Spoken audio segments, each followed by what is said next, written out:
वासुदेव। ओम नमो भगवते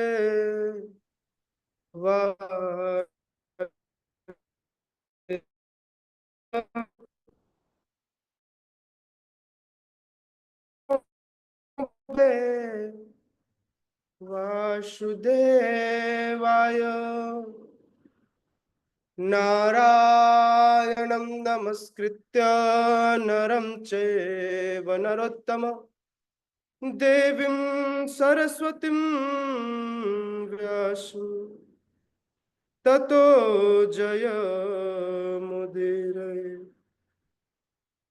नष्टप्रायेषु अभद्रेषु नित्यं भागवत सेवया भगवती उत्तमा श्लोके भक्तिर्भवति नैष्ठिकी। कृष्णाय वासुदेवाय देवकी नंदनाय च नंदगोपकुमाराय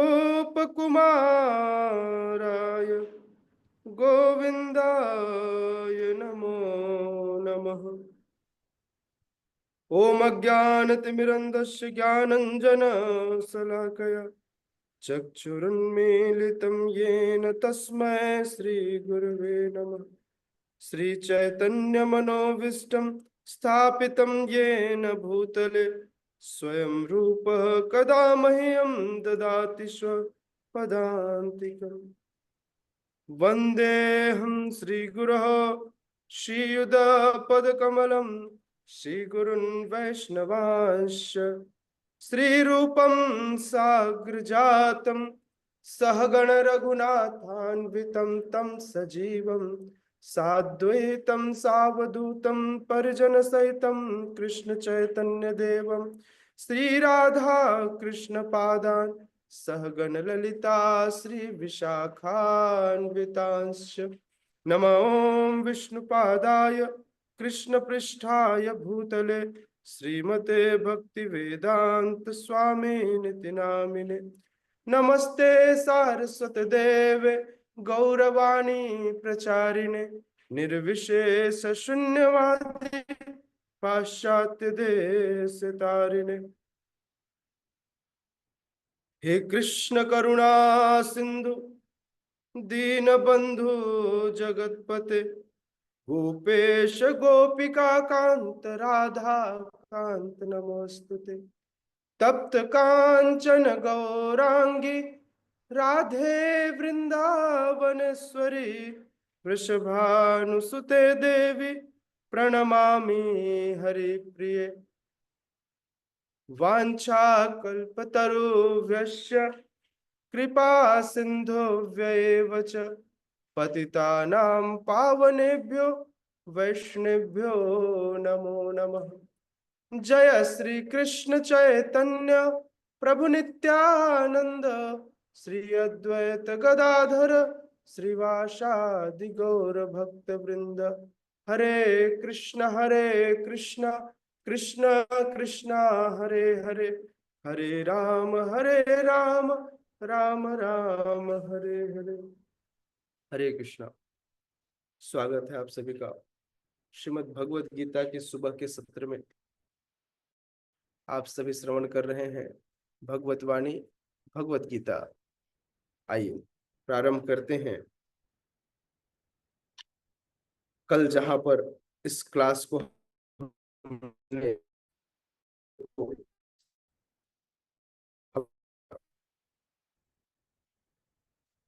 तो कौन से अध्याय को हम अभी अध्ययन कर रहे हैं? अध्याय 11। 11वें अध्याय का 52वां श्लोक। ओके, चलिए।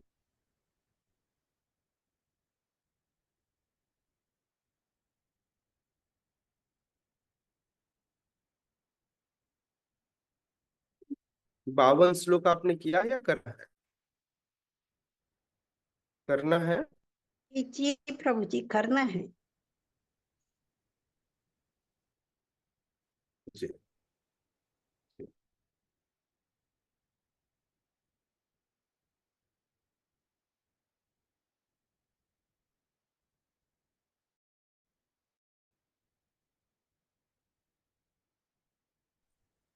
हरे कृष्णा, श्लोक नंबर 46 है क्या फर्स्ट चैप्टर का, 11वें का?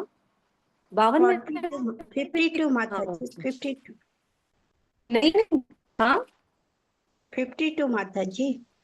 50, नहीं नहीं 52, हाँ ठीक ठीक ठीक, 51 माता जी, 51 है माता जी।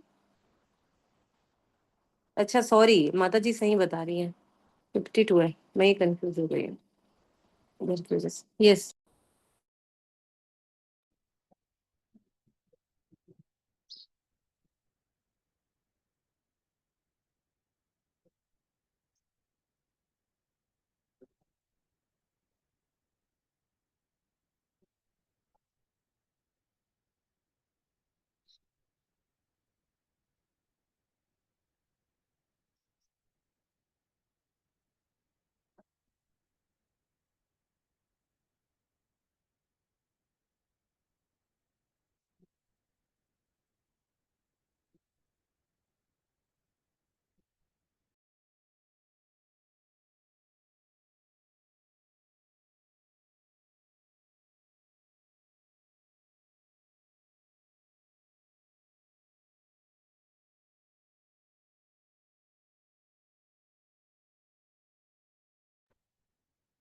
चलिए शुरू करते हैं।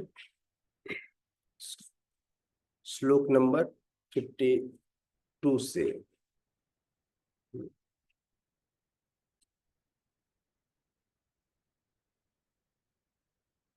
श्री भगवानुवाच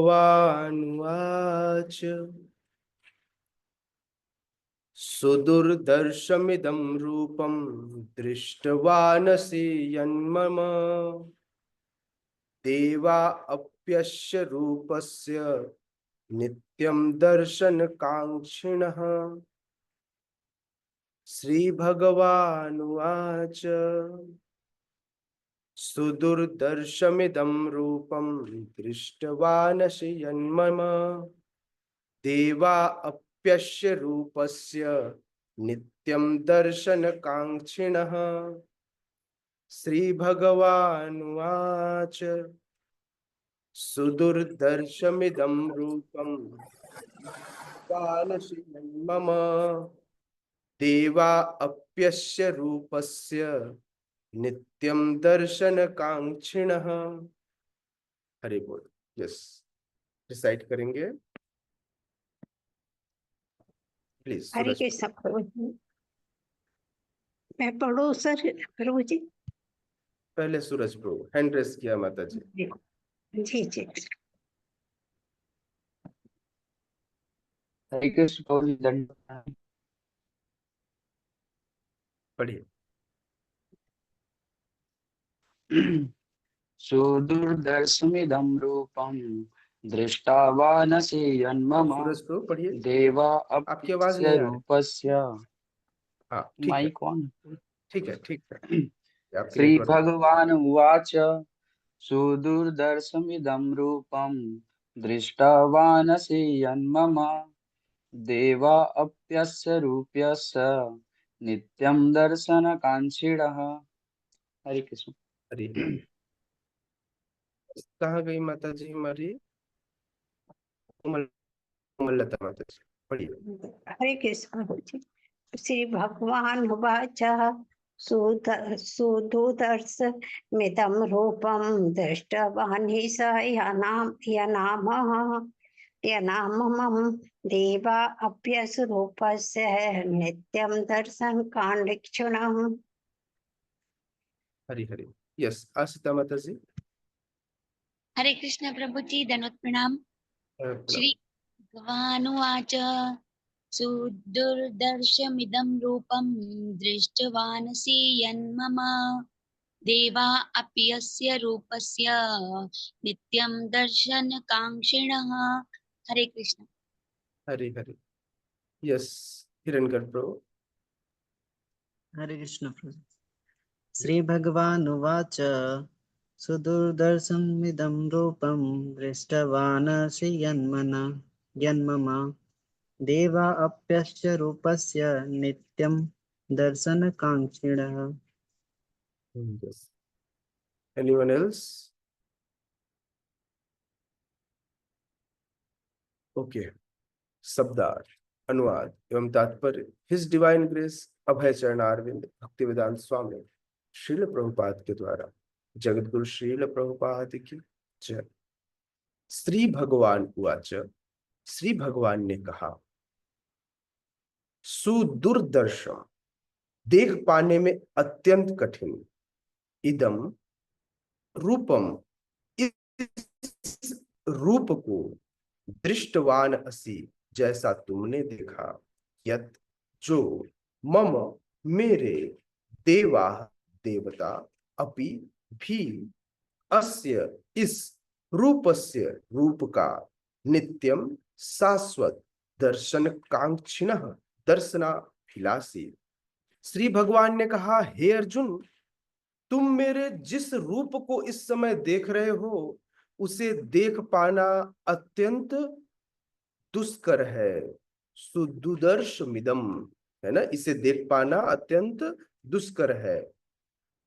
बोले क्यों?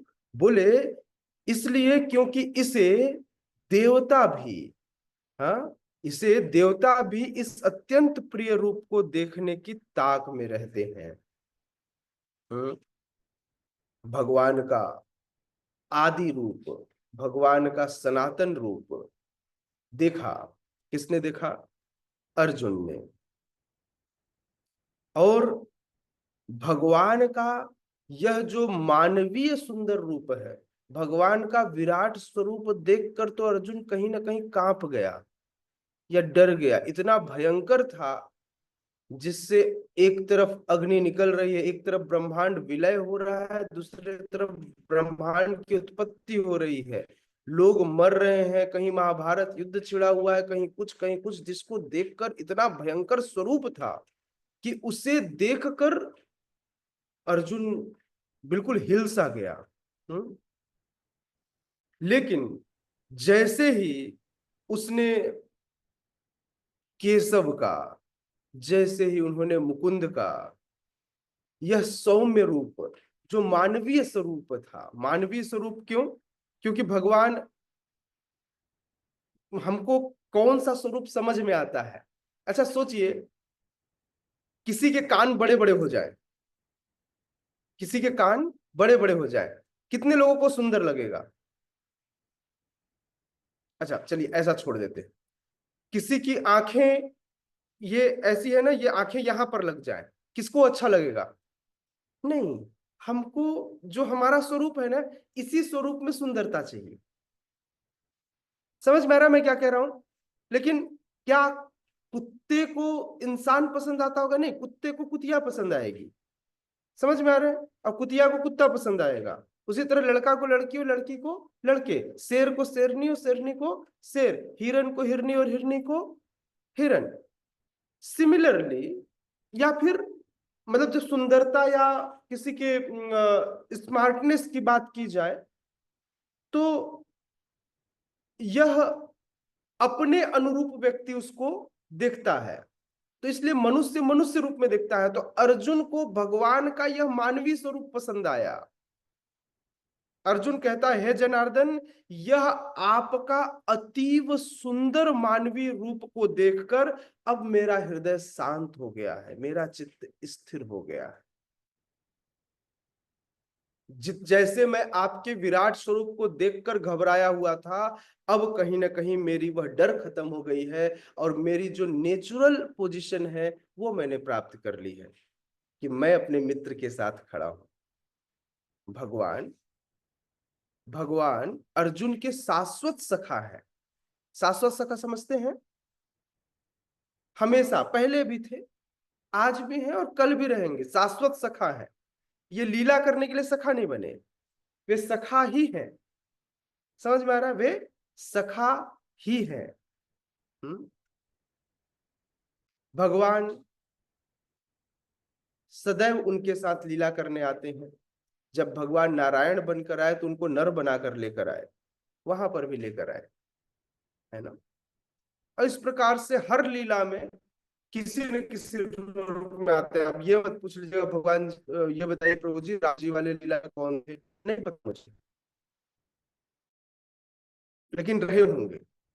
मैंने कहा वो हर बार उनके साथ लीला करने आते हैं। अब किस रूप में आते हैं, कैसे आते हैं, क्या बना कर ले आते हैं, कब किसको कौन सा अपना अंग वस्त्र बना कर ले आए, क्या बना कर ले आए, मुझे क्या पता। क्योंकि जो आध्यात्मिक जगत है वहां पर सब चीजें चिन्मय है, अप्राकृत है। जानना चाहिए कि वहां का, मान लीजिए वहां पर अगर कोई मोबाइल भी होगा, वैसे जरूरत नहीं पड़ती है, वहां पर सब ऐसे ही काम चल जाता है, लेकिन अगर वहां मोबाइल भी होगा तो वो भी एक व्यक्ति होगा, वो भी एक व्यक्ति होगा, एक पुरुष होगा, है ना। वहां पर एक इंडिविजुअल, मतलब हर व्यक्ति की एक इंडिविजुअलिटी होती है जिसके कारण वह जाना जाता है। जब सेवा करना होता, माला बनना होता है तो माला बन जाता है और बाद में व्यक्ति बन के खड़ा हो जाता है। समझ में आ रहा है। भगवान के शरीर में भगवान की सेवा हेतु जो भी वस्तुएं यूज की जाती हैं वह वस्तुएं निर्जीव न होकर सजीव हैं, अप्राकृत है। Isn't it? चलिए आगे बढ़ते हैं। तो भगवान कहते हैं हे अर्जुन, तुम जिस रूप को इस समय देख रहे हो इसे देख पाना अत्यंत दुष्कर है। सोचिए कैसे दुष्कर होगा। क्यों ऐसा कह रहे हैं भगवान?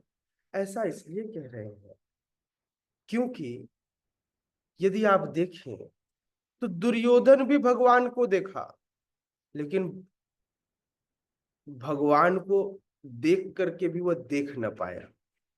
समझ में आ रहा है। भगवान अपने आप को रिवील नहीं करते। जैसे मान लीजिए हेमा माता जी बुक लेकर के रोड पर गई।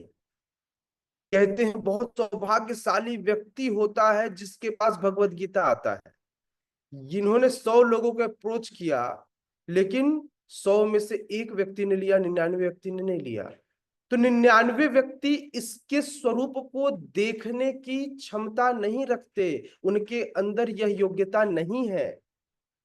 सिमिलरली कृष्ण उस समय उपस्थित थे, लेकिन कृष्ण को देखने की या कृष्ण को जानने की क्षमता नहीं थी। अर्जुन ने भगवान को उस स्वरूप में देखा और भगवान की भगवत्ता को वे समझ पाए। शिशुपाल भगवान को अपने कॉम्पिटिटर के रूप में देखता था, अर्जुन भगवान को अपने स्वामी के रूप में देखता था। कंपटीशन था ही नहीं तो परेशानी कैसी? परेशानी तो तब होती है जब हम कंपटीशन करते हैं। यदि आप पहले से झुक जाएं, शरणागत हो जाएं, तो प्रॉब्लम खत्म। समझ में आया। दुर्योधन ने कंपटीशन करना चाहा। हाँ, तो कोई भी व्यक्ति जब भगवान की भगवत्ता को समझता है, जन्म कर्म च में दिव्यम यो में वेत्ति तत्वतः, हाँ, जो भगवान के जन्म कर्म की दिव्यता को समझता है ना, कैसा? तात्विक रूप से जानते तो थे कि ये देवकी के पुत्र हैं, लेकिन ये न जान पाए लोग कि ये वही भगवान है जिन भगवान की हमें सेवा करनी। तो जन्म कर्म च में भगवान की दिव्यता को समझने वाला व्यक्ति त्यक्त्वा देहम पुनर्जन्म, ऐसा व्यक्ति पुनर्जन्म नहीं लेता यदि समझ जाए, और न समझ पाए तो पुनर्जन्म का भागीदार बन जाता है। नैति मामेति सु अर्जुन, हे अर्जुन तुम जान लो, ऐसा कभी नहीं होगा कि उससे दोबारा जन्म लेना पड़े जो व्यक्ति मेरे जन्म और कर्म की दिव्यता को समझ जाता है।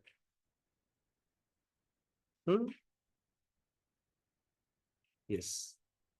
तो भगवान कहते हैं अर्जुन से, हे अर्जुन, इस स्वरूप को देखने के लिए देवता गण भी ताक में रहते हैं, ताक लगाए रहते हैं कब हो, लेकिन कई बार वही देवता गण भ्रमित हो जाते हैं। आंखों के सामने आप देखिए, अगर किसी के आंखों में अहंकार का चश्मा लग जाए तो उसे वास्तविकता का भान नहीं रहता।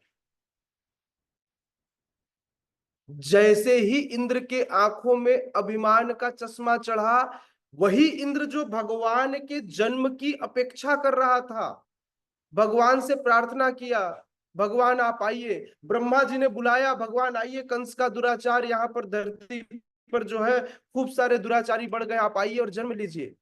लेकिन भगवान के जन्म लेने के बाद, भगवान के प्राकट्य के बाद,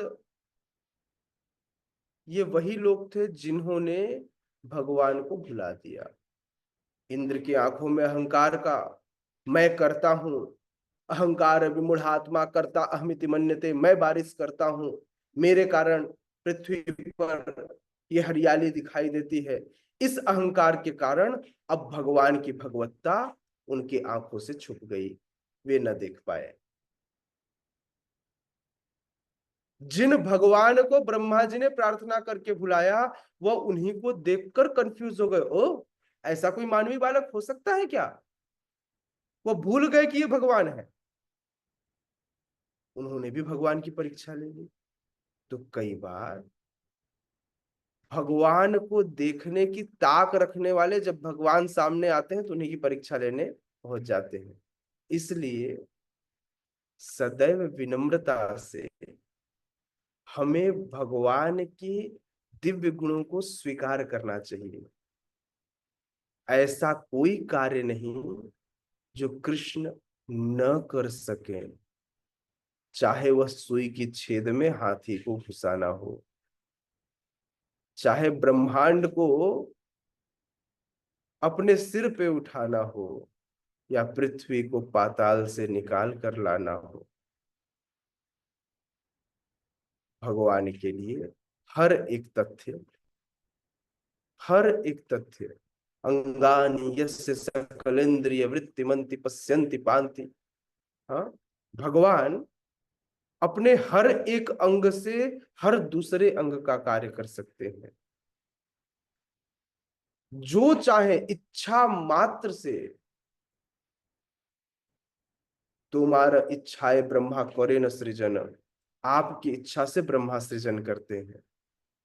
तो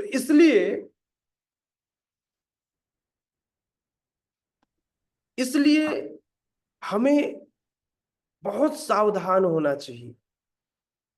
किस चीज के लिए? अपने आप को सदैव निकृष्ट समझने हेतु। थोड़ा भी अहंकार हुआ कि मैं कर रहा हूं, मैं करने वाला हूं, मैं नहीं होता तो क्या होता, यह अहंकार आपको आपके वस्तुतः स्थिति से गिरा देगा। तो इसलिए ध्यान रखिए और ध्यान रखकर भगवान की सेवा में लग जाइए।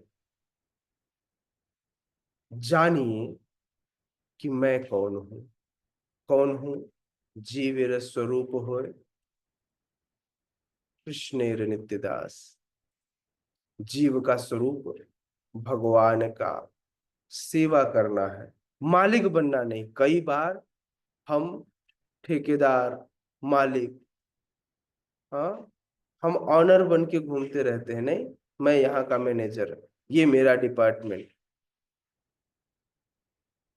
तो इसलिए हमारा काम है, राजा सबसे अच्छा सेवक होता है। इवन दो वो राजा है, लेकिन राजा का कर्तव्य बहुत बड़ा होता है ना। तो इसलिए ध्यान रखनी चाहिए।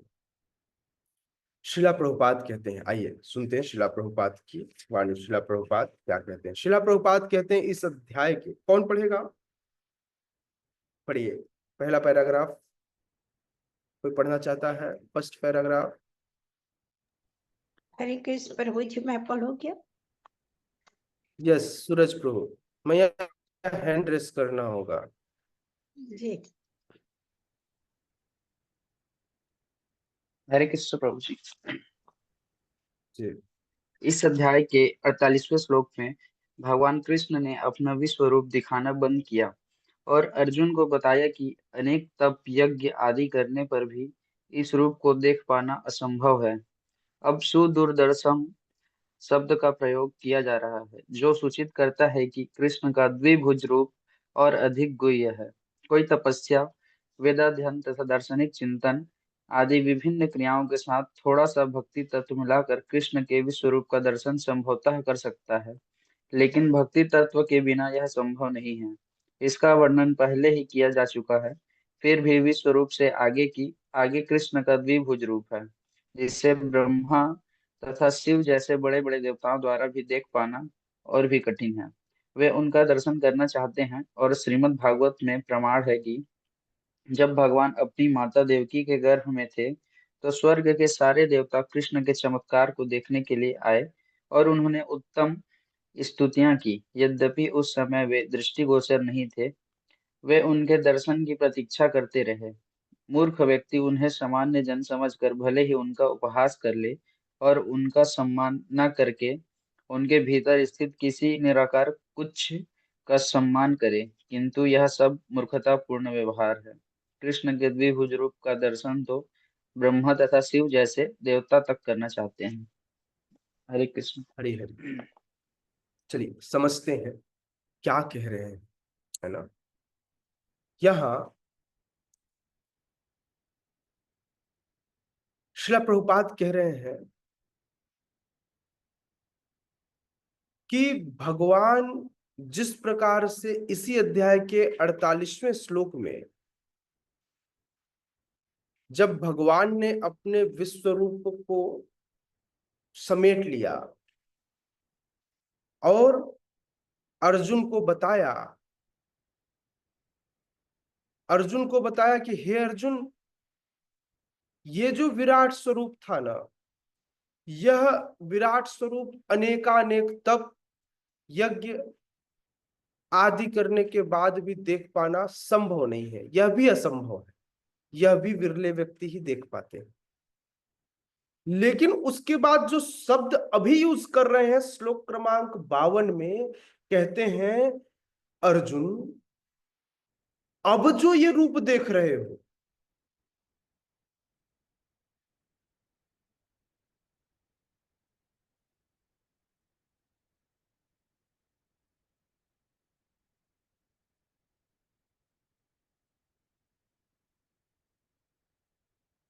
ऑडियो नहीं आ रहा।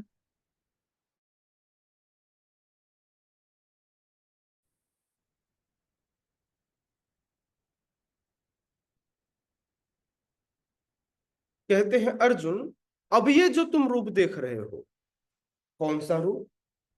अभी ये जो तुम रूप देख रहे हो, जो द्विभुज रूप है, यह द्विभुज रूप क्या है? तो कहते हैं यह द्विभुज सुदर्दशम है। सुदुर्दर्शम। दुर्दर्शम मतलब जिसका दर्शन कर पाना अत्यंत कठिन, उसे कहते हैं दुर्दर्शम। दुर्दर्शम। और जो कठिनों में भी कठिन, उसको कहते हैं सुदुर्दर्शम। सु लग जाए तो उसकी वैल्यू बढ़ जाती है किसी भी चीज को। मान लीजिए कठिन 100 था, सु लग गया तो उसमें और 100 का मल्टीप्लाई कर दीजिए, 10,000 हो गया। सुदूरदर्शन। जैसे स्वागत और सुस्वागत, मतलब बहुत हृदय से स्वागत, है ना, तो सु शब्द लग गया। तो भगवान का यह द्विभुज स्वरूप, कृष्ण का यह द्विभुज स्वरूप, चतुर्भुज विराट स्वरूप, यह देखना बहुत आसान है, यह कोई मुश्किल कार्य नहीं। कंपैरेटिवली मुश्किल तो है, मैं कंपैरेटिवली बात कर रहा हूं, क्योंकि ध्रुव महाराज के सामने भगवान चतुर्भुज नारायण के रूप में आ गए with in 6 month. With in 6 month भगवान नारायण आ गए, द्विभुज कृष्ण नहीं आए। द्विभुज कृष्ण के दर्शन करने हो तो क्या करनी होगी? तो भगवान श्रील प्रभुपाद यहाँ लिख रहे हैं, कहते हैं कोई तपस्या, वेद अध्ययन, दार्शनिक चिंतन, इन सब में कोई थोड़ा सा भी भक्ति मिला दे तो उस भक्ति से आपको विराट स्वरूप के दर्शन हो सकते हैं, चतुर्भुज नारायण के दर्शन हो सकते हैं। किंतु यदि इस विराट स्वरूप के आगे, चतुर्भुज के आगे आपको द्विभुज कृष्ण के दर्शन करने हो, जिसको दर्शन करने के लिए बारंबार प्रार्थना करते हैं देवगण भी कि भगवान आप अपनी लीला करने कब आएंगे, कब हम आपके दर्शन कर पाएंगे। तो उसके लिए व्यक्ति को पूर्ण रूपेण भगवान के चरण कमलों में समर्पित करते हुए भक्ति करके यह योग्यता अर्जित करनी होती है। कई बार जब भगवान इस द्विभुज स्वरूप में आते हैं तो लोग भगवान को एक सामान्य पुरुष के रूप में मान लेते हैं, सामान्य व्यक्ति समझते हैं, और कई बार उनका उपहास भी उड़ाते हैं। आप देख लीजिए, कृष्ण लीला में उपहास उड़ाने वाले भी लोग थे, चाहे वह शिशुपाल हो, चाहे क्या नाम था उसका, पौंड्रक, पौंड्रक वासुदेव, उपहास उड़ाने वाले लोग थे। माता रुक्मणी का भाई रुक्मी, ये उपहास उड़ाता था। ऐसे अनेकों लोग थे जो कृष्ण का उपहास उड़ाते थे। तो ऐसे लोगों को मूर्ख कहा गया है।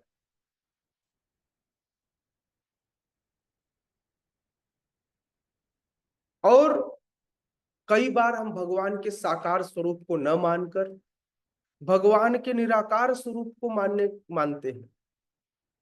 कई बार हम साकार स्वरूप को नहीं मानते और भगवान के निराकार स्वरूप को मानते हैं।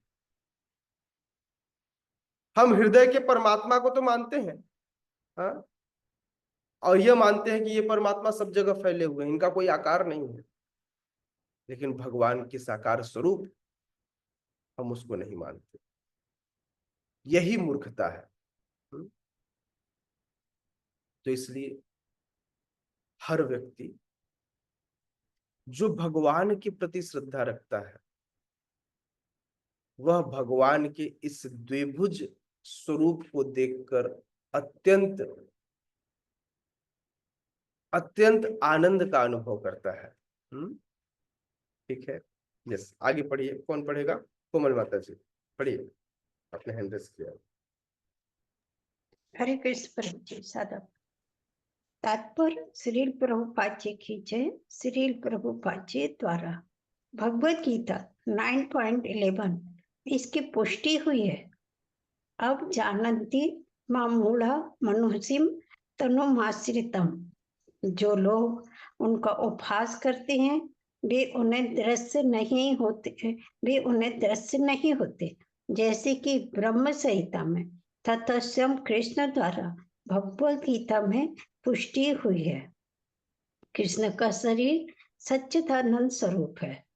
उनका शरीर कभी भी भौतिक शरीर जैसा नहीं होता, किंतु जो लोग भगवत गीता या इस प्रकार के वैदिक शास्त्रों को पढ़कर कृष्ण का अध्ययन करते हैं उनके लिए कृष्ण समस्या बने रहते हैं। जो भौतिक विधि का प्रयोग करता है उनके लिए कृष्ण एक महान ऐतिहासिक पुरुष तथा अत्यंत विद्वान चिंतक हैं। यद्यपि वे सामान्य व्यक्ति हैं और इतने शक्तिमान होते हुए भी उन्हें भौतिक शरीर धारण करना पड़ा, अंततोगत्वा वे परम सत्य को निर्विशेष मानते हैं। अतः वे सोचते हैं कि भगवान ने अपने निराकार रूप से ही साकार रूप धारण किया है। परमेश्वर के विषय में ऐसा अनुमान नितांत भौतिकतावादी है। दूसरा अनुमान भी काल्पनिक है। जो लोग ज्ञान की खोज में हैं वे कृष्ण का चिंतन करते हैं। जी हरे कृष्ण। श्रील प्रभुपाद बता रहे हैं कि भगवान स्वयं इस भगवत गीता के 9:11 में इस बात की पुष्टि करते हैं। कहते अवजानन्ति माम मूढ़ा, मैं मूर्खों के द्वारा नहीं जाना जाता। मानुषिम तनुमाश्रितम, वे जब मैं इस मनुष्य रूप में अवतरित होता हूं तो ऐसे लोग मेरा उपहास करते हैं और मैं उनके द्वारा दृश्य नहीं होता, वे लोग मुझे नहीं देख सकते। हालांकि ब्रह्म संहिता में ब्रह्मा जी ने भगवान के गुणों का बखान किया है और बताया, रामादि मूर्तेषु कला नियमेन तिष्ठन् नानावतारमकरोत् भुवनेषु किन्तु कृष्ण संभवत् परमः पुमानियो गोविन्दमादि पुरुषं तमहं भजामि। वेणुं क्वणन्तमरविन्दलायताक्षम् ईश्वरः परमः कृष्ण सच्चिदानंद। तो भगवान का स्वरूप सच्चिदानंद स्वरूप है। इन्हीं कृष्ण की बात की जा रही है। तो भगवान जब आते हैं, अनादिर आदिर गोविंद, ऐसे गोविंद जिनका न तो आदि है न अंत, अनादिर आदिर गोविंद, जो सभी कारणों के कारण है। ऐसे भगवान सभी को दृश्य नहीं होते। ऐसे भगवान उन्हीं को दृश्य होते हैं जो भगवान की भगवत्ता को समझता है, अर्थात भगवान के चरण कमलों में समर्पित रहता है।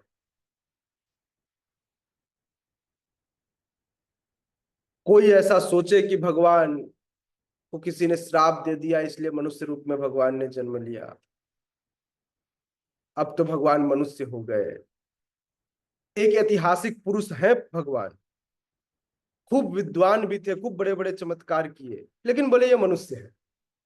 नहीं, भगवान सदैव सच्चिदानंद थे, सच्चिदानंद है और सच्चिदानंद ही रहेंगे। लोगों ने अपने सेंस ग्रेटिफिकेशन को भगवान का औचित्य बना दिया। ऐसे कुछ लोग हैं जिनका नाम है ओशो। जिन मूर्खों को यह बात ही नहीं समझ में आती कि साधना किसे कहते हैं। हाँ?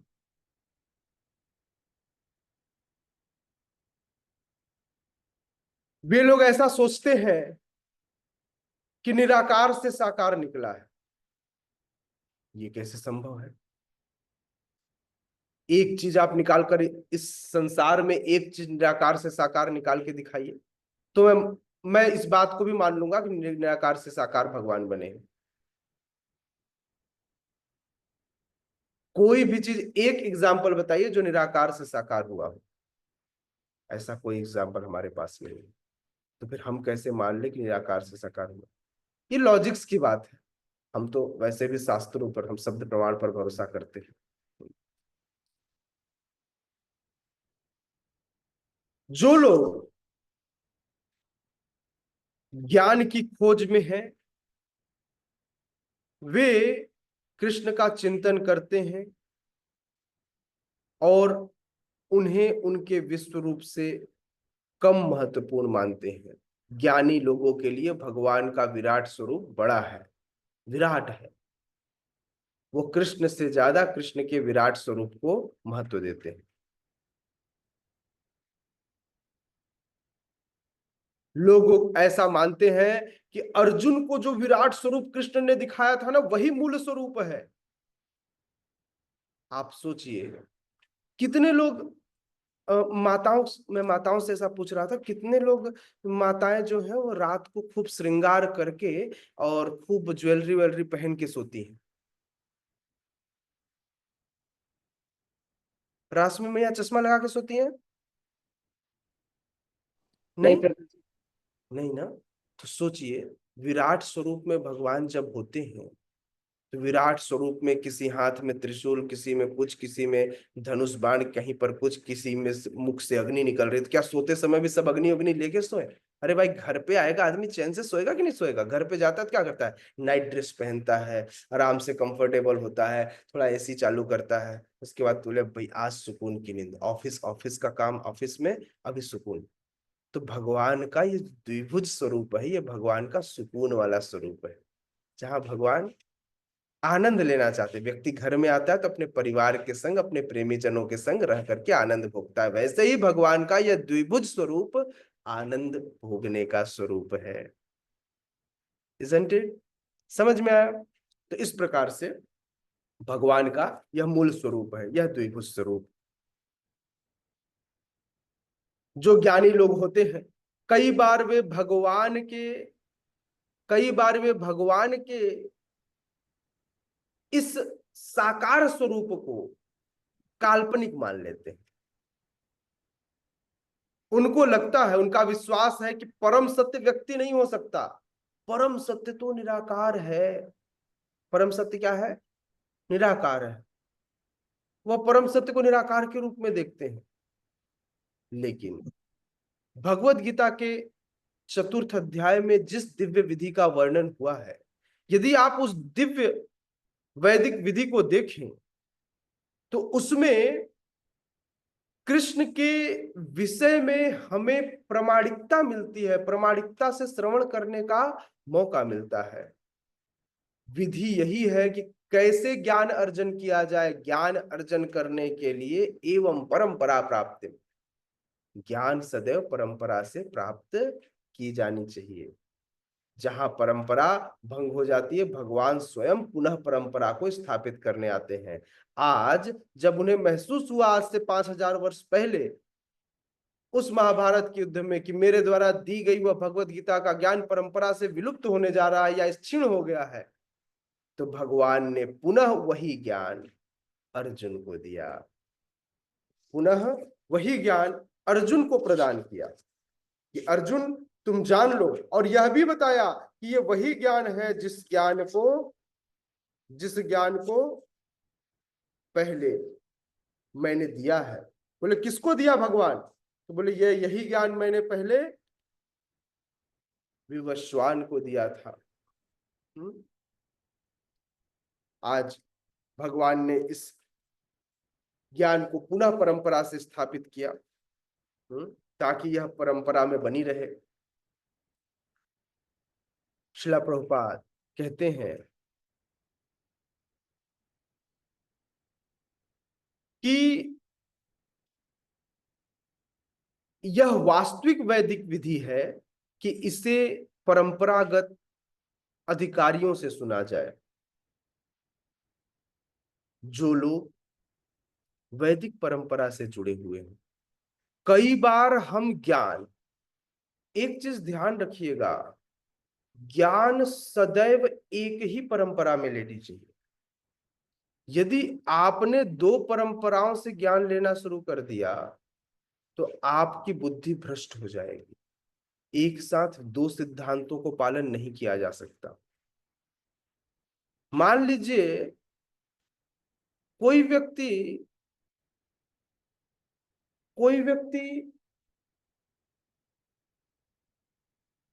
ज्ञान ले रहा है एक स्कूल से और किताबें दूसरे स्कूल की पढ़ रहा है, तो एग्जाम में वो पास होगा या फेल? फेल हो जाएगा। समझ में आ रहा है? सिमिलरली ध्यान रखना चाहिए, यदि आप इस्कॉन में हैं तो इस्कॉन से ही सुनना चाहिए। उसमें भी किसी एक पर्टिकुलर ब्रांच को सेलेक्ट करना चाहिए। बार बार अपनी मति नहीं बदलनी चाहिए, आज यहां से कल यहां से, कल यहां से, कल यहां से नहीं। इतना फेथ तो होना चाहिए कि मैं जहां पर हूं मैं सही जगह पर। इस फेथ के साथ तभी दवाई भी तब कारगर होती है, तब ज्यादा असर करती है। आप डॉक्टर के पास जाते हैं तो आपको डॉक्टर, आप क्या देखते हैं? इसकी डिग्री अच्छी है, व्यक्तित्व अच्छा है, इसने इतने सारे लोगों को अनुभव से ठीक किया है, तो ये मुझे भी ठीक कर देगा। इसलिए व्यक्ति की बीमारी देखिए, आप जब बीमार होते होंगे डॉक्टर के पास जाते होंगे और किसी भरोसेमंद डॉक्टर के पास पहुंच जाए तो वहां जाते ही आपकी आधी बीमारी खत्म हो जाती है। कितने लोगों ने ऐसा अनुभव किया है? पता नहीं। मैं छोटा था, बड़े होने के बाद तो अब शायद बुद्धि ज्यादा खराब हो गई। पहले मैं डॉक्टर के यहाँ जाता था, मुझे बुखार होता था, डॉक्टर के यहाँ जाते ही बुखार उतर जाता था, या तो सुई के डर से या डॉक्टर के ऊपर पूरा भरोसा से, मुझे नहीं पता, लेकिन ऐसा होता था, है ना? ये फेथ की बात है। जब बच्चा अपने माँ बाप के साथ होता है तो उसको लगता है मैं अब अपने गंतव्य तक पहुंच जाऊंगा। एक छोटा बच्चा अगर कहीं खो जाए, बहुत रो रहा हो, अचानक उसको कोई अपना प्रिय मिल जाए, हो सकता है माँ बाप न मिले, उसका भाई मिल जाए, बहन मिल जाए, कोई परिचित मिल जाए, तो बच्चा तुरंत उससे चिपक जाता है, उसको लगता है नहीं ये मुझे अपने मेरे गंतव्य तक पहुंचा देंगे। फिर भरोसा, श्रद्धा, आदव श्रद्धा। हाँ, तो श्रद्धा है या नहीं इस बात का हमें पता होना चाहिए। क्योंकि यदि आपने परंपरा से नहीं सुना तो ये जो भगवत ज्ञान है, ये जो भगवान का दिव्य स्वरूप है, यह स्वरूप सदैव भगवान की एक विशेष शक्ति जिसे योग माया कहते हैं उनके द्वारा आच्छादित रहती है। यह केवल भक्ति करने वाले भक्तों के लिए ही अपना स्वरूप रिवील करते हैं, अन्यथा योग माया सदैव उन्हें ढक कर रखती है। हाँ, जब जब भगवान आए तो भगवान के साथ योग माया भी आई, सबको सारा स्वरूप नहीं दिखाया। हाँ, चैतन्य महाप्रभु आए तो चैतन्य महाप्रभु के समय में कितने सारे लोग चैतन्य महाप्रभु की बुराई करते थे, लेकिन चैतन्य महाप्रभु का स्वरूप कुछ लोग ही जान पाए।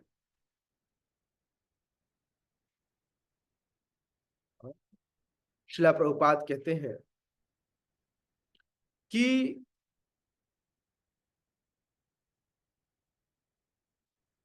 भगवान को हर कोई नहीं देख सकता, वही उन्हें देख सकता है जिसके समक्ष वे प्रकट होते हैं। तो भगवान जिसके सामने रिवील करना चाहें अपने आप को, वे कर सकते हैं। हम कौन? हम बद्ध जीवन। इसलिए हमें प्रयास करना चाहिए।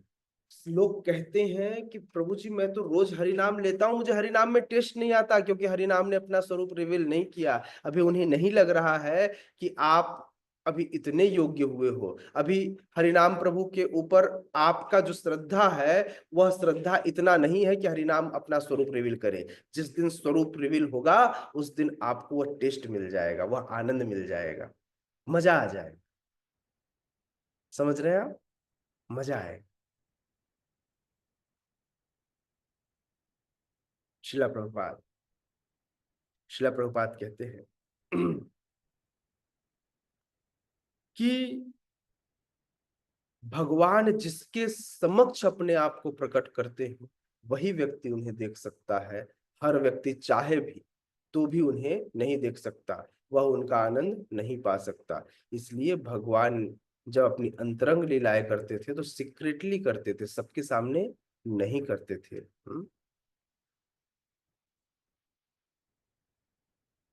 जब व्यक्ति निरंतर भगवान की सेवा में लगा रहता है, निरंतर भगवान की भक्ति करता है, भगवान का नाम लेता है, कृष्ण भावनामृत में जुड़ा रहता है, तो एक दिन वह समय आता है जिस दिन वह भगवान के इस स्वरूप को देख पाता है और भगवान के को जानकर भगवान के आनंद में मग्न हो पाता है। भगवान कृष्ण उसके सामने अपने आप को प्रकट कर देते हैं।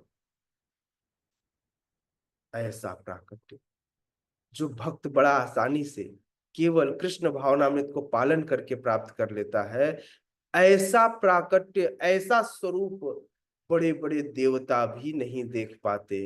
जो भक्तों के लिए तो आसान है लेकिन देवी देवताओं के लिए भी मुश्किल है।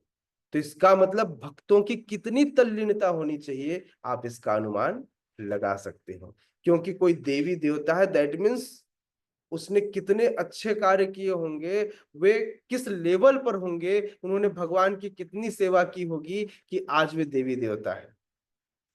तो फिर सोचिए हमारी स्थिति क्या, भगवान हमारे सामने क्यों प्रकट हो। कुछ लोग बोलते हैं भगवान है तो दिखते क्यों नहीं। मैं बोलूं क्यों दिखे भगवान, बताइए क्या है आपके पास? श्रील प्रभुपाद कहते हैं कि निष्कर्ष यह निकाला जा सकता है कि कृष्ण के विश्वरूप का दर्शन कर पाना अत्यंत दुर्लभ है, हर कोई ऐसा नहीं कर सकता। लेकिन भगवान का यह श्याम सुंदर स्वरूप, भगवान का यह द्विभुज स्वरूप, भगवान का यह स्वरूप देख पाना, समझ पाना, यह सब बहुत कठिन है। विराट स्वरूप का दर्शन करना दुर्लभ है तो यह सुदुर्लभ है। समझ में आ रहा है? विराट स्वरूप अर्जुन जैसे भक्त को प्राप्त हुए, लेकिन उन्हीं अर्जुन को सुदुर्लभ स्वरूप अर्थात भगवान का द्विभुज स्वरूप भी प्राप्त हुआ। Okay, thank you so much. Hare Krishna. Any question?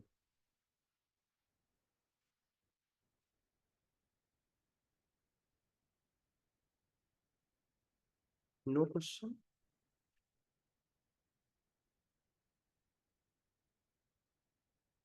Yes, Hema माता जी। हरे कृष्णा प्रभु जी। जैसे कि तात्पर्य में लिखा है किंतु उनके श्याम सुंदर रूप को समझ पाना तो और भी कठिन है। इससे मेरे को आया, इसका मतलब हमारे जो श्याम सुंदर रूप भगवान कृष्ण के दर्शन जो है वो मुक्त पुरुषों को, अर्जुन जैसे और भक्तों को हो जाते हैं। तो इससे मेरे मन में एक आया, जैसे आपका मंदिर है राधा रास बिहारी, हाँ, रास बिहारी, मैंने बस ऑनलाइन ही दर्शन किए हैं। तो इसका मतलब जो हमारे गुरु आचार्य हैं, जैसे आपके प्रेसिडेंट है, उनको उसी रूप में भगवान ने दर्शन दिए हैं, तभी उन्होंने अपने अपने मंदिरों का नाम ऐसे रखा है। जैसे प्रभुपाद जी को शायद श्याम सुंदर रूप में दर्शन किए होंगे, तो इसीलिए बलराम जो वृंदावन में, उसमें उन्होंने नाम श्याम सुंदर दिया है। क्या ये ऐसा है जो अलग अलग नाम इस्कॉन के वो करते हैं, तो आचार्यों को उसी रूप में श्री कृष्ण भगवान ने दर्शन दिए हैं क्या? माता जी, जितनी भी भगवान श्री कृष्ण के विग्रह हैं इस धराधाम पे, वे सारे श्याम सुंदर ही हैं। जी सारे श्याम सुंदर है ना। नाम अलग अलग, श्याम सुंदर ने ही रास रचाई, इसलिए वे राधा रास बिहारी हुए। श्याम सुंदर ही राधा मुकुंद कहलाए, श्याम सुंदर ही राधा मदन मोहन कहलाए। तो इसलिए हमको जानना चाहिए कि श्याम सुंदर ही मतलब उनकी सुंदरता को श्याम स्वरूप कहा गया है भगवान के, तो इसलिए उनका नाम, एक नाम श्याम सुंदर है। और भगवान कृष्ण के जो भी विग्रह हैं वे श्याम सुंदर है, उन्हीं का नाम श्याम सुंदर है, चाहे राधा रास बिहारी हो। अब रही बात कि विग्रहों के नाम कैसे पड़े। जैसे शिला प्रभुपाद ने लंदन में जाकर एक विग्रह का नाम दिया राधा लंडनेश्वर। जो लंदन के ईश्वर हो, स्वामी हो, वे है राधा लंडनेश्वर।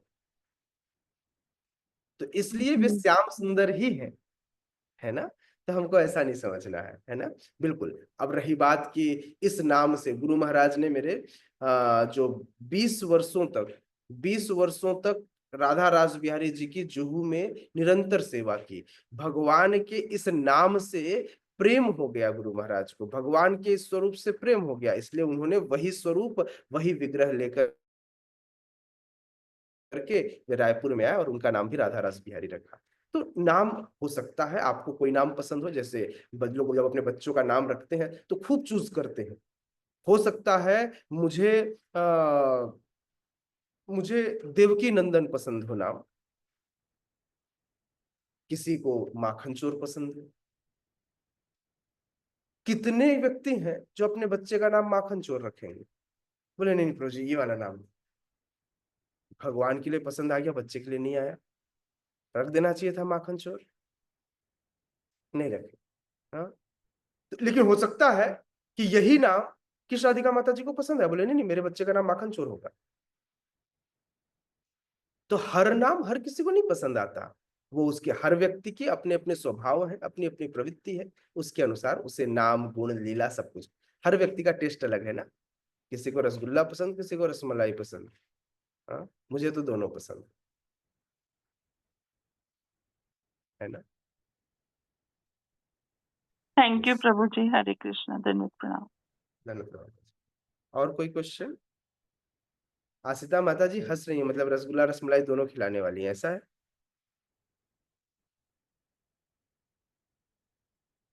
ठीक हरे कृष्ण प्रभु जी, बिल्कुल प्रभु जी। ठीक है, थैंक जी, यू। तो धन्यवाद प्रणाम प्रभु जी। यहीं पर आज के इस सत्र को विराम देते हैं। हरे कृष्णा। हरे समस्त कृष्ण प्रभु जी। गौर भक्ति। प्रभु जी, मुझे एक क्वेश्चन आपसे करना है, लेकिन मैं चाहती हूँ कि मैं आपको फोन करके पूछूं। मैं जिस उलझन में उसके लिए पूछना प्रभु जी। माता जी हाँ, अगर पर्सनल है तो आप पर्सनल जी सकते हैं।